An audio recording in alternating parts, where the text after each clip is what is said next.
Ce que je vais faire avec vous ce matin, ça m'est arrivé 3 fois dans ma vie. Ça m'est arrivé à ma première prédication d'église. Pas prédication dans un groupe de jeunesse, ça m'est arrivé à ma première prédication d'église. Ça m'est arrivé il y a plus de probablement 10 ans de ça. Et c'est la 3e fois que Dieu me demande de faire quelque chose comme ça, où j'ai un message, j'ai très peu de préparation.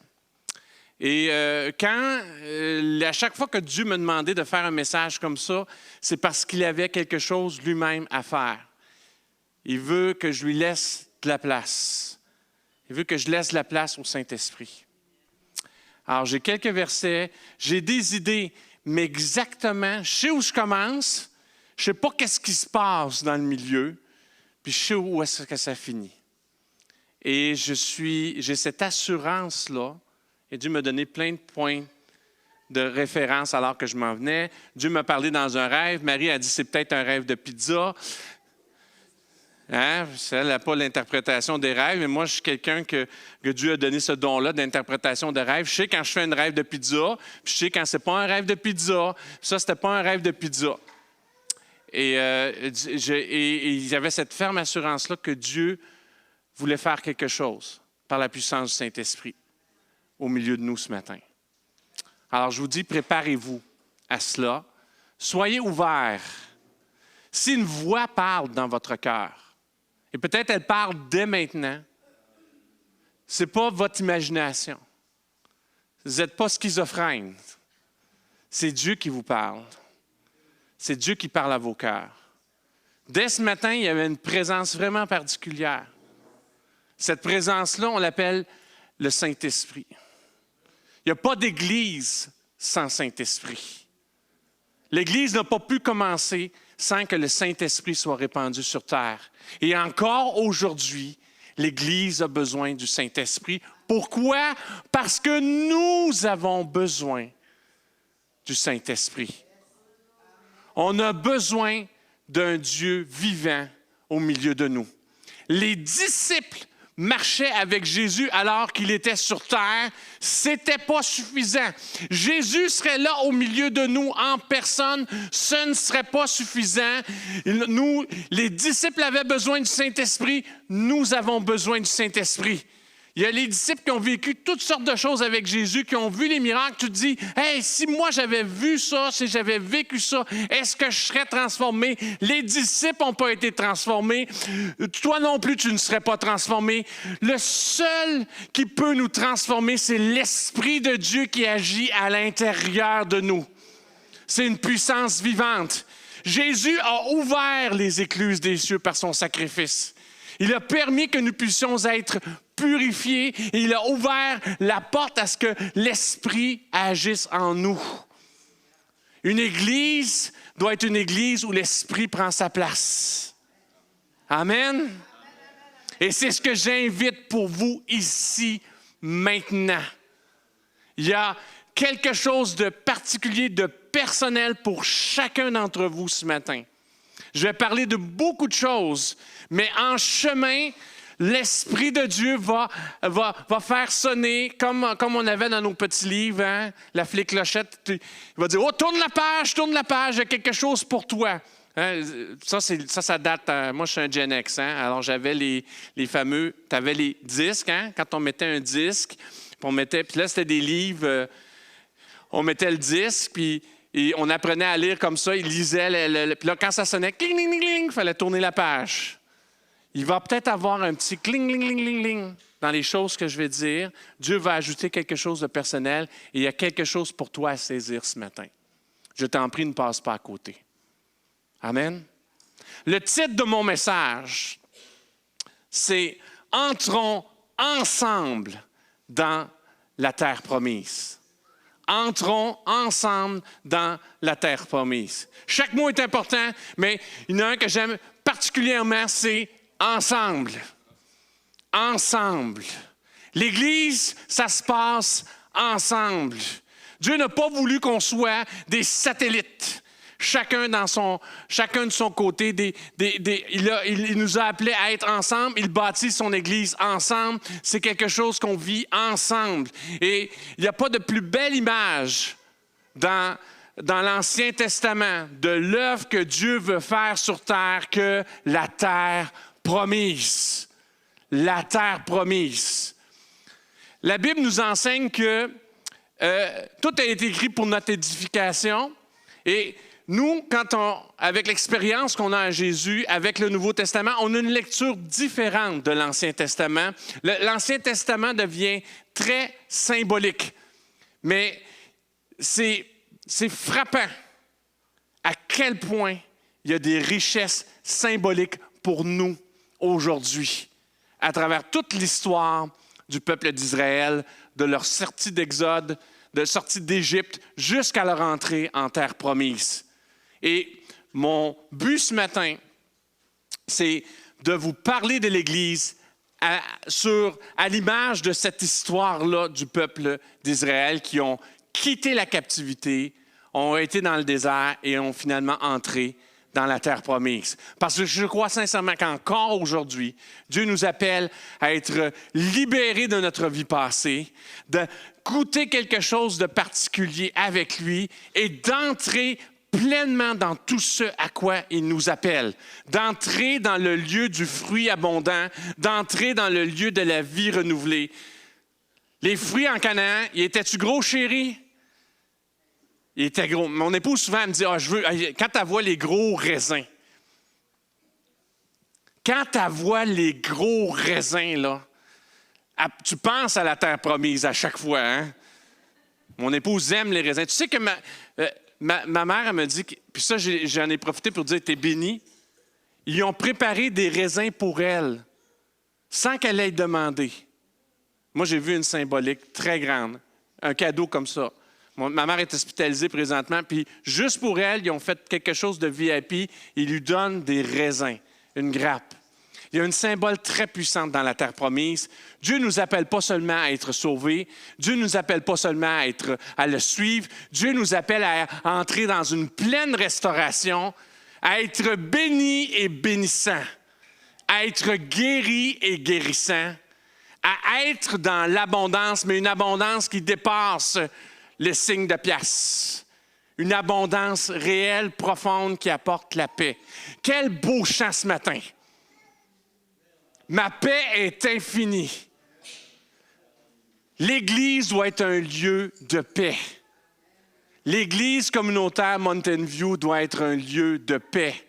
Et pour que l'Église soit un lieu de paix, il faut que les pierres vivantes de cette Église soient en paix. Ce matin, il y a une paix pour vous à saisir. Il y a un redressement pour vous à saisir. Amen. On est dans le thème « J'aime l'Église » et je dois vous avouer quelque chose. J'aime l'Église. J'ai un autre petit péché. J'aime beaucoup les chants chrétiens. Je ne sais pas pourquoi, ça ne fait pas très gars, ça ne fait pas très masculin. J'aime Abba. Ça me fait plaisir d'écouter les chants d'Abba. C'est le fun. Je ne m'en vante pas, je l'écoute souvent en cachette. Mais il y a quelque chose que j'aime encore plus que ces des petites choses-là. Il y a plein de petites affaires comme ça que j'aime, qui sont vraiment particulières. Mais l'Église me rend heureux. J'aime l'Église. Il y a quelque chose de particulier dans l'Église. J'aime, moi, grandir. Puis, savez-vous quoi? Des fois, je suis encore plus excité de voir les autres grandir et changer. J'aime voir ce que Dieu fait. Ça m'encourage, moi, à aller de l'avant. Et puis, il y a un effet dynamique. C'est quelque chose d'incroyable.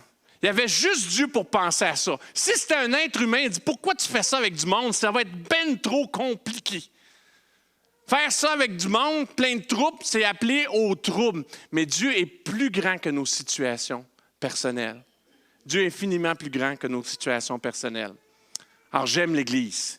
L'Église est active, l'Église fait la différence. J'aime cette Église-là. Je vais vous amener 4 points par rapport à l'Église. Je vais faire un parallèle avec l'Exode. Ce n'est pas clair encore comment je vais le faire. Je vais le faire selon ce que le Saint-Esprit me guide. Mais vraiment, 4 points vraiment essentiels par rapport à l'Église. L'Église, premièrement, c'est une révélation. L'Église est basée sur une révélation. Voici ce que Pierre a déclaré avant même que l'Église prenne place. Et c'est relaté dans l'Évangile de Matthieu. Je vais vous le lire dans la version second 21. Dans l'Évangile de Matthieu, dans le 16e chapitre. Je vais vous lire le verset 16 et 18. Voici ce que Jésus demande à ses disciples, « Qui dites-vous que je suis? » Puis là, il raconte un peu, il n'y avait pas de Facebook à l'époque, là, mais ce que les gens disaient. Hein, il y en a qui disent que tu es Messie, il y en a qui disent que tu es Élie. Et puis, qu'est-ce que les gens disent? Puis vous, qui dites-vous que je suis? Et là, Simon-Pierre répondit, « Tu es le Messie, le Fils du Dieu vivant. » Et Jésus répond tout de suite après, il dit, « Moi, je te dis que tu es Pierre, et sur ce rocher, parce que c'est sur ce rocher, sur la révélation que tu viens de donner, je construirai mon Église, et les portes du séjour des morts ne l'emporteront pas sur elle. » Sur cette révélation-là, je construirai mon Église. Alors, on devrait changer nos affiches, parce que ça devrait être marqué en construction. Vous savez, il y avait ça souvent quand tu ne finissais pas ton site Internet, le work in progress. Là. Il y en a des sites Internet, ça fait 20 ans que c'est work in progress. Là. Marie trouve que sur certaines affaires de ma vie, ça fait 20 ans aussi, hein, ça va faire 20 ans qu'on est mariés. Hein. T'as hâte qu'ils viennent enlever la pancarte work in progress, hein? Non? En son temps? Parce que tu sais que toi aussi, tu as peut-être une petite pancarte, toi aussi. Ah, tu as une grosse pancarte. Jésus a dit, je bâtirai. C'est pas j'ai bâti mon Église ou l'Église est bâtie. Je bâtirai mon Église sur ce roc-là. Sur cette révélation-là qu'il y a un Dieu, un sauveur, un espoir, un Messie en Jésus. Un secours en sa personne. Je bâtirai mon Église. Quel soulagement que l'Église ne repose pas sur nous. Vous n'êtes pas la fondation de l'Église. Vous êtes les pierres vivantes sur cet édifice-là. Mais il y a une base puissante, c'est Jésus et Jésus Sauveur. Jésus Sauveur de l'humanité. Une grâce, un roc dynamique. Alors que, et je reviens avec l'Exode où le peuple était captif. C'est comme une image de chaque être humain qui vient sur terre, captif de son péché, captif de sa mortalité, captif de ses limitations. Quand il entre, quand il passe, quand il est libéré d'Égypte et qu'il traverse la mer Rouge, il y a un rocher qui les suit. Un rocher les suit. Quand ils ont soif, Moïse tape. Une fois, il a tapé une fois de trop. Quand Dieu avait dit, tu parles au rocher, mais il y a une source d'eau vive qui les suit. L'Église n'est pas stagnante. Si Jésus est un roc, c'est un roc dynamique. L'Église est, en anglais, il y a un terme qui s'appelle « journey ». Et ça vient du français, hein, vous ne savez pas? Ça vient de « journée », dit de façon anglophone, « journey ». Et ça sous-entend le déplacement qui prend un long parcours, une journée de déplacement. Fait que quand quelqu'un dit « a journey », c'est pas tu t'en vas chez le voisin, là. Ça te prend une journée de te rendre là-bas. Il y a cette notion-là d'un parcours long, un long parcours, quelque chose qui prend beaucoup de temps. L'Église vivante est un parcours, un journey. Chacun arrive à des différents moments de leur vie avec différentes choses. Ce qui nous unit, c'est ce roc-là. La quantité de nationalités qui sont ici présentement, ça dépasse totalement ce qui peut être imaginable autour de nous, même. Ce n'est pas représentatif. Qu'est-ce qui nous rassemble ici, si ce n'est le roc, si ce n'est Jésus, si ce n'est ce rocher-là dynamique? On a des anglophones, on a des francophones, on a des créoles, on a des gens d'Amérique latine, des gens des Antilles, des Antilles, on a des gens d'Europe de l'Est, on a des Européens, on a même du monde qui viennent d'un endroit, comment ça s'appelle déjà? Le Nouveau-Brunswick, là où il y a des homards. C'est loin, loin, loin là-bas. Il y a des gens de partout. Qu'est-ce qui nous rassemble? Si ce n'est ce roc-là. J'aime l'Église. J'aime l'Église. Juste Jésus qui pourrait faire ça. Une fondation surnaturelle. On a tous été pris de terreaux différents, d'endroits différents, transplantés sur un roc surnaturel. Ça, c'est juste Dieu qui pouvait faire ça. Juste Dieu. Juste Dieu. Alors l'Église, on aime l'Église, on doit comprendre que c'est quelque chose qui est juste, qui dépend juste de Jésus et que juste Jésus peut bâtir lui-même. Et Dieu a montré sa fidélité en la bâtissant. Combien de fois on a annoncé la mort de cette Église-là? Je pense que depuis tout le temps qu'on est là, Marie, ça n'a jamais été aussi en vie. Jamais été aussi diversifié. Toutes les générations, tous les groupes d'âge. Ça, c'est Jésus qui fait ça. Tu aimes l'Église, attends-toi à Jésus. Et qu'on puisse être à l'Église communautaire Mountain View, un endroit où, pour toute personne qui passe ses portes, on vient avec le roc. On vient avec la source d'eau vive. On vient partager cela. On ne s'appuie pas sur nos propres capacités, non pas sur nos propres forces, mais on vient, puis on s'assoit sur le roc, puis on laisse lui faire son œuvre. C'est une révélation. Il a dit, je bâtirai mon Église, les portes du séjour des morts ne prévaudront point sur elle. Il y a plus de 2000 ans de ça qu'il l'a dit. L'Empire romain est disparu. Toutes les nations qui existaient à ce moment-là ont disparu. Mais l'Église de Dieu est encore vivante. L'Église de Dieu est encore vivante. Alors, sois rassuré ce matin. Dieu ne te laissera pas tomber. Si tu passes la mer Rouge, il veut t'amener jusqu'à la terre promise. Il veut t'amener jusqu'à la terre promise. Ça dépasse l'entendement, ça dépasse la compréhension. C'est une révélation. L'Église de Jésus-Christ, c'est aussi une puissance vivifiante. Acte 1, 8. Ça se passe tout de suite après les évangiles. Jésus est encore sur terre, c'est ses derniers instants. Il parle à ses disciples. Il leur annonce l'Esprit qui va venir. Acte 1, 8. Je lis dans la version second 21. « Mais vous recevrez une puissance lorsque le Saint-Esprit viendra sur vous et vous serez mes témoins à Jérusalem, dans toute la Judée, dans la Samarie et jusqu'aux extrémités de la terre. » Une puissance à l'œuvre. Quand le peuple de Dieu, Israël, a quitté l'Égypte, était dans le désert, une puissance marchait avec eux. Il y avait un roc qui avançait avec eux, une source d'eau vive qui les suivait, alors que pour qu'ils ne soient pas asséchés, qu'ils ne meurent pas de soif dans le désert. Et on dit qu'une colonne de feu les accompagnait la nuit, une nuée les accompagnait le jour. Il y avait de l'ombre pendant le jour, quand le soleil tapait, quand c'était difficile, et dans les ténèbres, une colonne de feu était au-dessus d'eux. Aujourd'hui encore, que l'Église est à l'œuvre, Dieu nous parle, et Dieu est encore à l'œuvre. Je bénis qu'il y avait sa présence ce matin. Attendez-vous au feu de Dieu.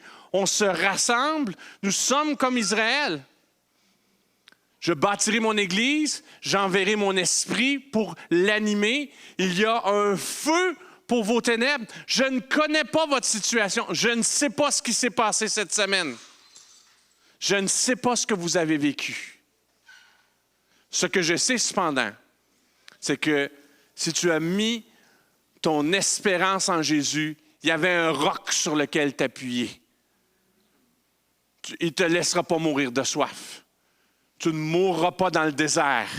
Tu peux mettre ta main dessus. Non seulement ça, mais dans tes ténèbres, il y a une colonne de feu qui se dresse pour toi.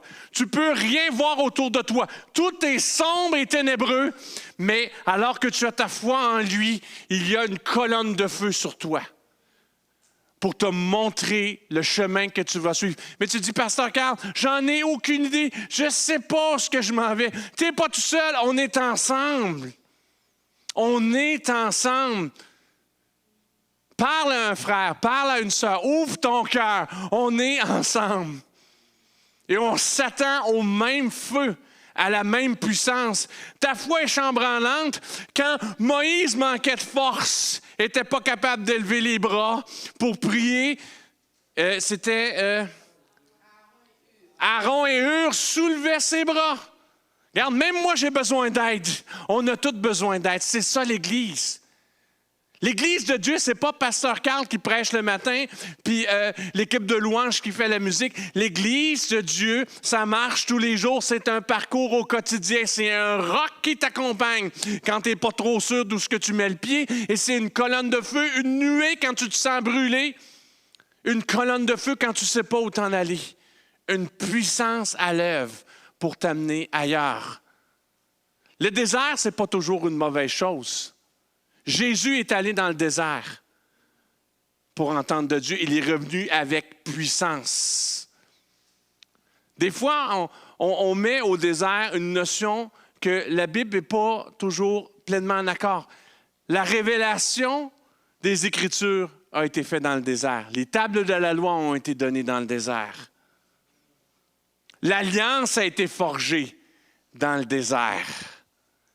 Le désert, pour quelqu'un qui a son espérance en Dieu, ce n'est pas la même chose. Vous savez que il a demandé à Pharaon, laisse-nous adorer Dieu in the wilderness, dans le désert, là où il n'y a personne. Il y a quelque chose de puissant pour toi.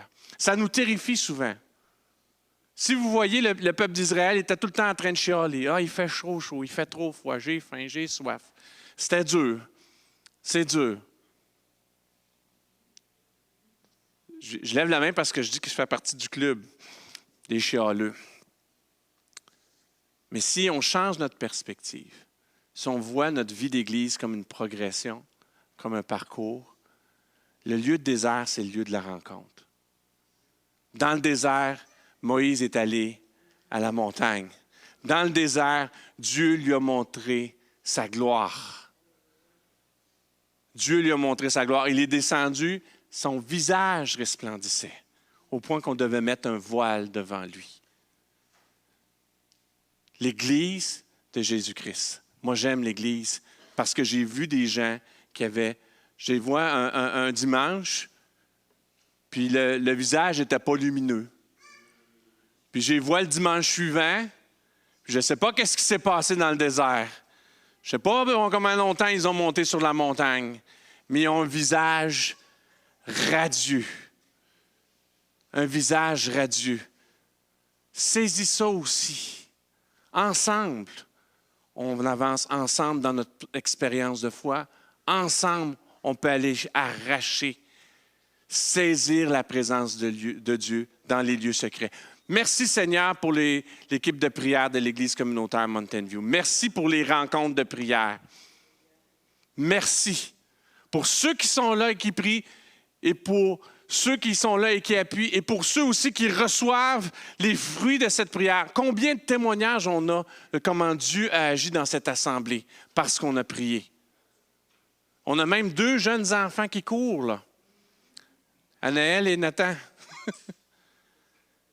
Diagnostic d'infertilité. Si ce n'est pas Dieu qui est à l'œuvre, qui agit au milieu de nous, si ce n'est pas la gloire de Dieu qui agit, qu'est-ce que c'est? Une puissance à l'œuvre au milieu de nous. Vous aimez l'Église? Attendez-vous à cela. Basez-la sur une... N'oubliez jamais cette révélation-là. Ça revient toujours à Jésus en bout de ligne. Mais alors que tu t'appuies sur Jésus, la puissance du Saint-Esprit est là pour amener des choses nouvelles, pour te conduire au lieu de la révélation, pour te protéger quand tu es découragé, pour combattre pour toi, pour te soutenir. Et tout ça dans sa gloire, Dieu a dit, on ne sera pas tout seul. On le fait ensemble. On le fait ensemble. Quand un souffre, tous souffrent. Quand un est victorieux, tous est victorieux. Tous sont victorieux. Merci pour vos prières. Merci pour les prières, les nombreuses prières que vous avez faites pour Marie dans tous ses combats. Est-ce que tu n'es pas victorieuse, chérie? Même tu dirais, je pense, plus, plus que victorieuse. Plus que victorieuse. C'est ça l'Église. Et même d'une même manière qu'on prie pour Marie, on prie pour tant de gens dans cette assemblée-là, qu'on puisse se soutenir ensemble, qu'on ait cette culture d'Église et que nos cœurs soient tellement généreux que pour chaque personne qui entre dans ce lieu, nous puissions être remplis de compassion. Le monde a soif. Le monde a besoin d'un roc. Le monde a besoin d'une colonne de feu, d'une nuée. Les gens sont troublés comme jamais ils l'ont été. Même nous, souvent, on ne trouve pas ça facile. Alors imaginez, nous qui avons une espérance, on ne trouve pas ça facile, qu'on puisse être une Église vivante ensemble. Ça ne dépend pas de Pasteur Carl. Juste, moi j'ai ma petite pièce. Ça ne dépend pas de Pasteur Nathalie, juste elle. Ça ne dépend pas de Pasteur Marie, juste elle. Ça ne dépend pas de nos invités. Ça ne dépend pas juste de notre équipe de louanges. Ça dépend de tout ce corps-là, de tout ce que nous sommes. Église, c'est un groupe. Jésus a dit, Église, c'est un rassemblement. Je bâtirai mon rassemblement. Je ne bâtirai pas une bâtisse. On se rassemble ensemble, on s'encourage ensemble, mais la vie continue en semaine, mais on reste encore ensemble. L'Église de Jésus-Christ, c'est vous, c'est moi, c'est chacun d'entre nous. Dieu nous appelle à entrer ailleurs pour accueillir aussi d'autres personnes et les bénir aussi en retour. Voici ce que Jésus a dit lui-même dans l'Évangile de Jean, le 7e chapitre. Je vais vous lire du verset 37 à 39, dans la seconde 21. Le dernier jour, le grand jour de la fête, Jésus debout s'écria, « Si quelqu'un a soif, qu'il vienne à moi et qu'il boive. Celui qui croit en moi, des fleuves d'eau vive couleront de lui, comme l'a dit l'Écriture. » Il dit cela à propos de l'Esprit que devaient recevoir ceux qui croiraient en lui. En effet, l'Esprit n'avait pas encore été donné parce que Jésus n'avait pas encore été enlevé dans sa gloire. Il parle de l'Église. Il parle de l'Église. Ce matin, si tu te sens desséché, si tu te sens découragé, si tu as besoin de rafraîchissement, tu es au bon endroit. Tu es au bon endroit. Et nous, on va être au service de l'Esprit de Dieu pour que tu sois rafraîchi. C'est un passage auquel je ne peux jamais échapper. Les fleuves d'eau vive couleront de ton sein. Des fleuves d'eau vive. Ce matin, je vais faire un appel à la fin. Peut-être ça, c'est particulièrement pour toi. Particulièrement pour toi. Tu mets ta foi en lui, des fleuves d'eau vive peuvent couler. Des fleuves d'eau vive peuvent couler. Ça, c'est la puissance de Dieu à l'œuvre. Pour toi, pour les gens autour de toi, pour tes aimés, pour les gens dehors, pour les gens à ton travail, pour les uns. Marie disait souvent les uns et les autres. Hein? C'est un passage. Hein? Aimez-vous les uns les autres. Parfois, c'est plus facile avec les uns, plus difficile avec les autres. Pourtant, c'est un seul mot en grec. Ça prend l'Esprit de Dieu. Ça prend les fleuves d'eau vive. On peut, c'est une assemblée qui a cela en elle.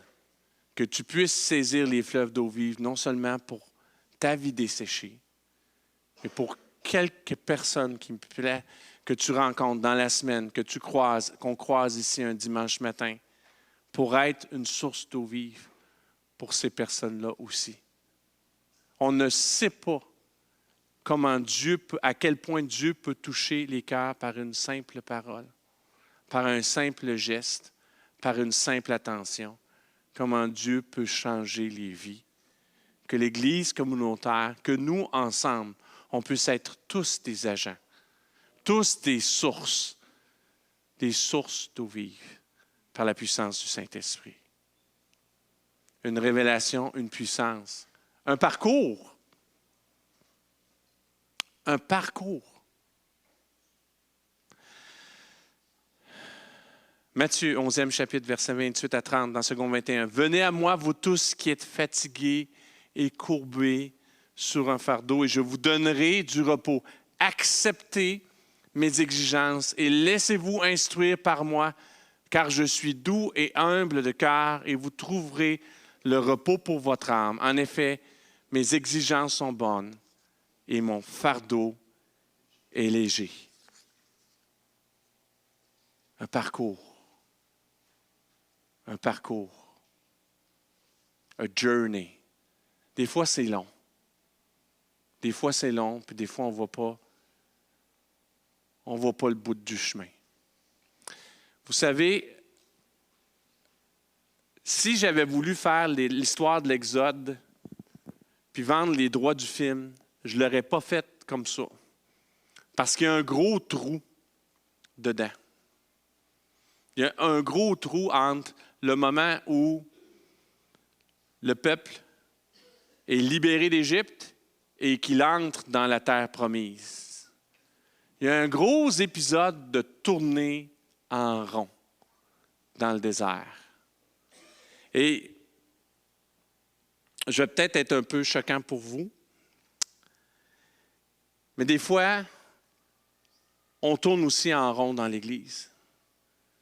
Le désert, c'est le lieu de l'adoration, c'est le lieu de la révélation. Vous savez quoi? On peut passer beaucoup de temps à être dans l'adoration, puis dans la révélation, puis dans l'adoration, puis dans la révélation, puis dans l'adoration, puis dans la révélation, puis dans l'adoration, puis dans la révélation, puis dans l'adoration, puis dans la révélation, puis se rendre compte que 40 ans ont passé, puis on n'a pas avancé. Elle est où la terre promise? Elle est où? Je vais en parler de la terre promise parce que mon dernier point, c'est la conquête. Des fois, on ne veut pas faire face aux obstacles dans la terre promise.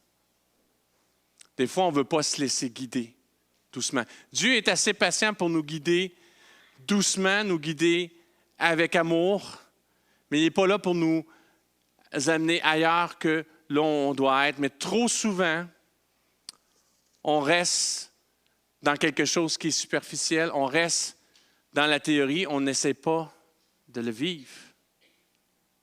L'Église de Jésus doit être vécue ensemble. C'est un parcours. Et le résultat ultime, c'est notre transformation profonde. C'est notre guérison profonde. Et on ne peut pas avoir ça juste en venant, en louant, en disant « Amen, Alléluia ». À un moment donné, il y a des choses qui doivent changer. Il y a des choses qui doivent prendre place. Ce que je vous lisais tantôt sur « Venez à moi, vous tous qui êtes fatigués ». Souvent, on se fatigue à vouloir porter un fardeau, à vouloir faire les choses à notre façon, au lieu de demander conseil à Dieu. Puis je vous dis ça, c'est pas un esprit de condamnation. On a accès à quelque chose que les gens dans l'Ancien Testament n'avaient pas accès. Moïse n'est pas entré dans la terre promise. Moïse a libéré le peuple de Dieu, a été avec eux dans le désert, a amené les tables de la loi, mais n'est jamais entré dans la terre promise. C'est un homme selon Dieu, Moïse, là. David était l'homme selon le cœur de Dieu. Il était le roi promis, mais n'est jamais entré dans la promesse de bâtir un temple. Le plus grand adorateur. Lui avait déjà écrit un paquet de chants pour être chantés dans le temple. Les psaumes de David, il y en a plein de psaumes. C'est des chants, c'est fait pour être chantés dans le temple de Dieu. Dieu n'a jamais permis. Il n'a jamais pu rentrer dans ce temple-là. David a vécu a vaincu un géant. Mais il y a un autre géant dans sa vie qui n'a pas vaincu. Il a vaincu Goliath, le géant de l'intimidation, le géant du rabaissement. Mais il n'a pas vaincu le géant de la convoitise. David a été rabaissé, David a été diminué. Ses propres parents ne le considéraient pas. Quand on voit l'histoire qui dit, c'était prophète, hein? Nathan? Le prophète Nathan. Tu vois, j'ai besoin d'aide, moi aussi. C'est ça, l'Église. Le prophète Nathan qui cherche quelqu'un pour remplacer le roi Saül, qui vient voir le père de David, qui fait le tour de tous les enfants, puis là, il a fini, puis il dit, il t'en reste pas un autre, là? Ça dit à quelle place David était dans sa famille. Ça dit quelle position il avait. Ça dit comment il était méprisé, comment il était rabaissé. Ce géant-là, David ne l'a pas vaincu. Dieu lui a donné une force par rapport à l'oppression, aux agressions. Il était capable de se défendre. Mais le rabaissement, sa propre valeur, faut-tu être brisé à l'intérieur pour avoir je ne sais pas combien d'épouses, puis convoiter Bathsheba, une épouse qui n'était pas la sienne, qui était déjà mariée. La Bible nous parle d'un meurtre crasse, où il envoie son mari, puis il dit aux autres, laissez l'armée ennemie le tuer. C'est scandaleux. Puis ça, c'est un homme selon le cœur de Dieu. Oui, c'est un homme selon le cœur de Dieu. On manque tous le bateau. On manque tous le bateau. David n'avait pas le Saint-Esprit pour l'amener ailleurs. On a le Saint-Esprit pour amener ailleurs. Moi, ce que je vous mets comme hypothèse, j'aime l'Église, mais des fois, l'Église tourne en rond, les membres tournent en rond parce qu'ils ne sont pas prêts à faire face aux réalités qui font mal. David n'a jamais pu faire face à ça. Il n'a pas été brisé comme ça, il a été brisé plus tard. Il a été rabaissé plus tard, mais il y a des géants qu'on doit vaincre. Moïse avait un petit problème avec la colère. Tout petit problème avec la colère. Manquer ça. Tu as 120 ans, tu as été 40 ans dans le désert, tu as reçu une révélation alors que tu étais longtemps là, juste pouvoir voir la terre promise, ne pas pouvoir y rentrer parce que tu es encore brisé à l'intérieur. Mais eux n'avaient pas ce que nous avons aujourd'hui. Tu es fatigué? Tu es tanné d'essayer? Ah oui. Quel beau chant. Je veux lâcher prise. Lâche prise. Lâche prise. Lâche prise. Entre dans d'autres choses. Lâche prise. Tu n'es pas sûr, c'est pas grave. Laisse le Saint-Esprit te guider. Ce matin, j'ai laissé le Saint-Esprit me guider. Ce n'est pas dans mes notes. Parce que je devais parler de ça. Je devrais vous en parler. Que ça soit autre chose qu'un message. Que ça puisse être quelque chose qui touche vos cœurs, que vous puissiez le saisir, qu'on puisse le saisir ensemble. Il y a un message, il y a un chemin pour toi seul, pour te libérer de tes géants, pour que tu puisses vraiment entrer dans la terre promise. Libérer des blessures passées, libérer des échecs, libérer des montagnes, des forteresses, de ce qui est bloqué, de ce qui traîne, qui ne bouge pas, des mauvais choix, des erreurs. On en a tous. J'en ai mon quota. J'ai même été extrêmement traumatisé. Savez-vous qu'est-ce qui est pire que ça? C'est d'être traumatisé de certaines choses et te rendre compte que tu as été complice de tes traumatiseurs. Tu leur as facilité le chemin parce que tu ne savais pas autre chose. Comment on peut s'en sortir? Si David, qui était l'homme selon le cœur de Dieu, n'a pas été capable, si Moïse, à qui Dieu a donné la révélation, qui a vu le buisson ardent, n'a pas été capable, par eux-mêmes, si eux n'ont pas été capables par eux-mêmes, comment on peut croire que nous, on peut être capables par nous-mêmes? Mais gloire soit rendue à Dieu, que Jésus agit encore et que son esprit est encore à l'œuvre. Voici ce qu'il dit dans Matthieu 16, versets 24 à 26, dans la seconde 21. Alors Jésus dit à ses disciples, « Si quelqu'un veut être mon disciple, qu'il renonce à lui-même, qu'il lâche prise, qu'il se charge de sa croix et qu'il me suive. En effet, celui qui voudra sauver sa vie la perdra, mais celui qui la perdra à cause de moi la retrouvera. À que servir-il à un homme de gagner le monde entier s'il perd son âme? Ou qu'on pourra donner à un homme en échange de son âme? » C'est un passage qui est difficile à comprendre, mais il y a une subtilité dedans. Dieu ne t'appelle pas à être quelque chose d'autre que toi-même. Le problème c'est qu'à cause du péché, on s'est perdu en chemin. Et on s'attache à une personne qui n'est pas saine, on s'attache à une vie qui n'est pas saine. C'est pour ça qu'il dit, tu veux me suivre? Abandonne ça. Il n'y a pas une personne qui a suivi Jésus qui n'a pas abandonné quelque chose. Pas une personne qui a suivi Jésus qui n'a pas abandonné un aspect de sa vie. Pas une. Et encore aujourd'hui, même Paul a dit, c'est pas comme si je l'ai saisi, mais je fais une chose. Oubliant ce qui est en arrière, abandonnant du bagage, je tends vers l'avant pour le saisir. C'est ça l'Église. On est un parcours. La terre promise, on va l'atteindre seulement pleinement à la noce de l'agneau, quand on va être dans sa présence, quand la vie sera restaurée. Mais en attendant, il y a des fruits pour nous à saisir. Il y a une vie ici abondante à saisir. Il y a une paix à saisir. On peut être en paix et être une source de paix. Si on ouvre la porte à ce que Dieu change nos vies, si on ouvre la porte à ce que Jésus nous parle vraiment, par le Saint-Esprit, à abandonner certaines choses. Abandonner certaines choses. Et en chacun de nous, on a nos histoires. Moi, j'ai un grand géant de l'abandon. J'ai le géant de l'abandon. J'ai les quételles, j'ai la peur. Dernièrement, j'ai avoué à mon épouse, j'ai peur. J'ai peur que tu m'abandonnes. À cause de toutes les choses que j'ai vécues. J'ai dit, je fuguais à 2 ans, c'est pas normal. Il faut être traumatisé pour fuguer à 2 ans, là. C'était pas, j'allais à l'exploration, je ne jouais pas à Dora l'exploratrice, là. Non, c'était pas du jeu. Il faut être profondément traumatisé.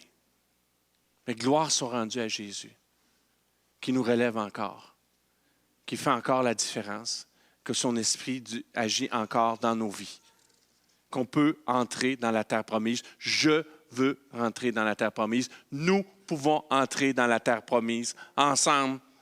On peut sortir des fois du cercle vicieux du dimanche matin. On loue le Seigneur, ah oui, c'est merveilleux. On loue le Seigneur, ah oui, c'est merveilleux. On loue le Seigneur, oui, c'est merveilleux. Mais on passe par-dessus les aspects de notre vie que Dieu doit changer. Dieu nous appelle à entrer dans la terre promise. Tu veux marcher après moi? Il y a des choses que tu devras abandonner à cause de ta vie passée, à cause de tes blessures.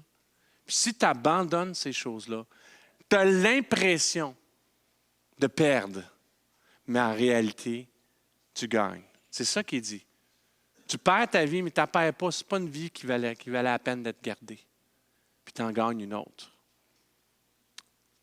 L'Église, c'est une Église de révélation, une Église de puissance, une Église de parcours, une Église qui nous fait avancer, une Église de conquête.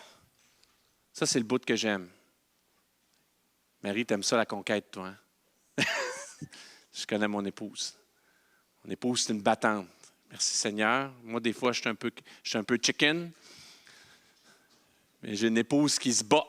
Des fois, elle fait sonner la trompette, puis elle se bat. L'Église de Jésus-Christ est une Église conquérante. Acte 1, verset 1 à 8, vous recevrez une puissance lorsque le Saint-Esprit viendra sur vous. Vous serez mes témoins à Jérusalem, dans toute la Judée et dans la Samarie et jusqu'aux extrémités de la terre. Vous serez un témoignage, pas juste dans les choses que vous dites, dans la personne que vous êtes. Tu rentres dans la terre promise, tu portes du fruit, tu es en paix. Wow! Il n'y a pas d'annonce, ça ne se vend pas sur Amazon, la paix, là, la paix intérieure. C'est pas parce que tu lis un livre que tu répètes la paix intérieure. Souvent, les comédies font ça. Hein, la paix intérieure, la paix intérieure, la paix intérieure. À chaque fois que tu vois ça, c'est toujours pour se moquer. Ça ne marche pas, la paix intérieure. C'est pas parce que tu le répètes que la paix intérieure marche.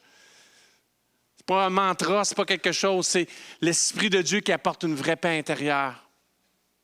C'est la victoire sur nos ennemis qui apporte une vraie paix intérieure.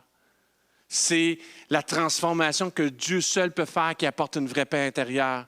On a tous les moments de doute, on a tous les moments de combat, mais il y a une conquête. La terre promise, c'est une conquête. Si on vous a parlé d'une église où tout se produit comme par magie, bien, je ne sais pas où est-ce qu'elle est parce que je ne la vois pas dans les Écritures. Je vois Paul qui est transformé au fur et à mesure. Je vois Pierre qui renie Jésus 3 fois, puis que Jésus dit, quand tu seras relevé, paie mes brebis. C'est ça que je vois. C'est des gens qui ont des victoires. Peut-être tu as été vaincu hier, mais ta défaite d'hier n'est pas garante de ta victoire de l'avenir. L'Église est une Église victorieuse. Les portes du séjour des morts ne prévaudront point sur elle. Des fois, on a l'impression qu'elle est en train de se refermer sur nous, mais par la puissance du Saint-Esprit, Jésus vient puis il vient donner un beau grand coup de pied dans la porte. Puis des fois, il a fait débarquer de ses pentures. Il vient comme le SWAT, il casse les affaires. Ça brasse, ça amène un désordre, mais il y a quelque chose, il y a une puissance à l'œuvre. Voici ce que Jésus dit lui-même dans Jean 15, 5. « Je suis le cep, vous êtes les sarments. Celui qui demeure en moi, en qui je demeure, porte beaucoup de fruits. Et qui je demeure porte beaucoup de fruits. Car sans moi, vous ne pouvez rien faire. » Vous ne pouvez rien faire. Et dans Galates 5, 22, 23, je lisais sur les tables, c'était là ce matin quand je descendais, je passais par le sous-sol, il y avait tous les fruits du Saint-Esprit sur les tables en bas.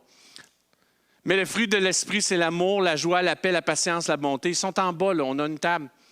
Tu veux t'asseoir sur le fruit de l'Esprit, on a une superbe décoration, j'ai trouvé ça génial. J'ai dit, oh Seigneur, tu me fais un clin d'œil, c'est mon dernier verset. Mais le fruit de l'Esprit, c'est l'amour, la joie, la paix, la patience, la bonté, la bienveillance, la joie, la foi, la douceur, la maîtrise de soi. Contre de telles attitudes, il n'y a pas de loi.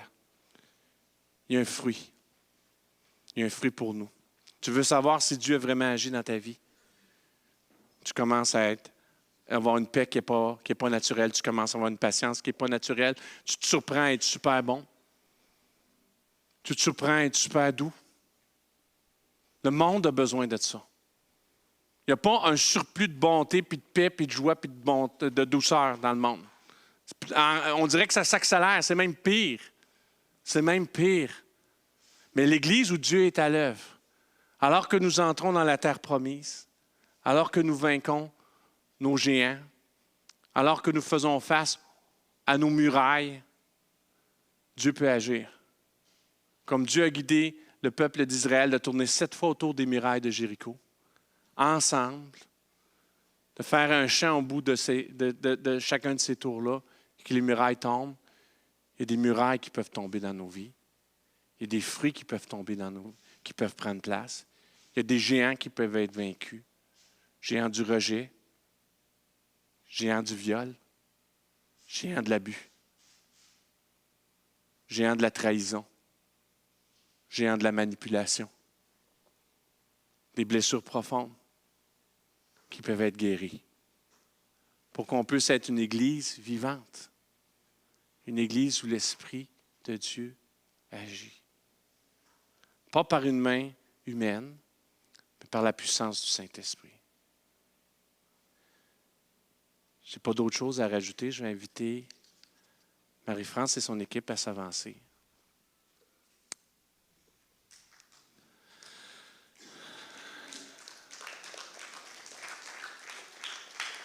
Je veux qu'on puisse faire quelque chose ensemble. Je vous demande, l'Église, c'est une Église de foi. Pierre saisit par la foi ce roc-là. C'est une Église de foi de marcher dans le désert puis de faire confiance à Dieu.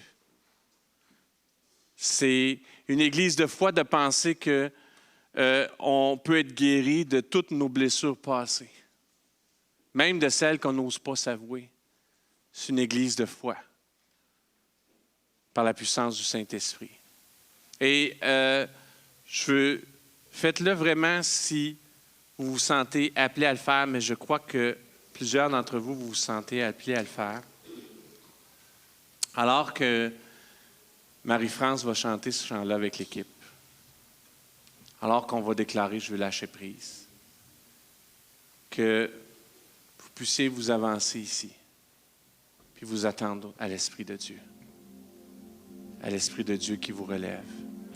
À l'Esprit de Dieu qui vous console. S'il y a des larmes, c'est pas grave. S'il y a des cris, c'est pas grave. Si vous tombez à genoux, c'est pas grave. S'il y a quelque chose qui prenne place ici, c'est pas grave. J'ai un grand respect pour l'œuvre du Saint-Esprit. Parce que sans Saint-Esprit, il n'y a pas d'Église. Et je pense que Dieu vous nous appelle encore aujourd'hui à entrer dans la terre promise, dans le lieu de la guérison, dans le lieu de la transformation, pour que partout où nous allions, nous puissions donner spontanément ce que nous avons reçu. Le fleuve d'eau vive, il est là pour nous rafraîchir si tu es asséché, mais il est là pour rafraîchir les gens autour de toi. Le fruit de la paix, de la bonté, il est là pour toi, c'est là intérieurement, mais savez-vous quoi? Dieu t'en donne même pour les autres. C'est comme à Canaan. T'en as trop, tu donnes. Comment ça prend place, ces choses-là? C'est juste l'Esprit de Dieu qui peut le faire. Juste lui. On s'attend à lui ce matin. J'aime l'Église parce que l'Église transforme encore. L'Église agit encore. Alors que Marie-France va commencer avec ce chant-là, moi, je vais prendre un peu d'écart. Prenez la position que vous vous sentez bien, mais je pense qu'il y a quelque chose à s'avancer en avant, à faire comme une déclaration, parce que ça nous permet, nous, ensemble, d'être unis avec les personnes qui s'avancent. Puis même si toi qui es avancé, être uni avec la personne qui est en avant, puis de voir ce que Dieu peut faire au milieu de nous. Et j'ai cette ferme assurance que Dieu va faire quelque chose de puissant ce matin. Vraiment puissant. Alors, je te laisse commencer, Marie-France. Le chant va se faire. Avancez-vous, je vous en prie. Et je vais prier après ce temps-là.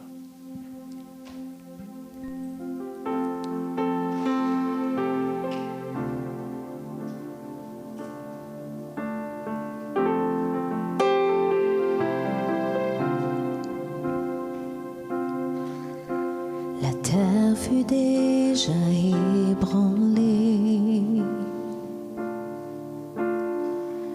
au son puissant de sa voix. Les mers qui se font remuer peuvent être apaisées pour mon bien. Malgré tout, tes yeux sont sur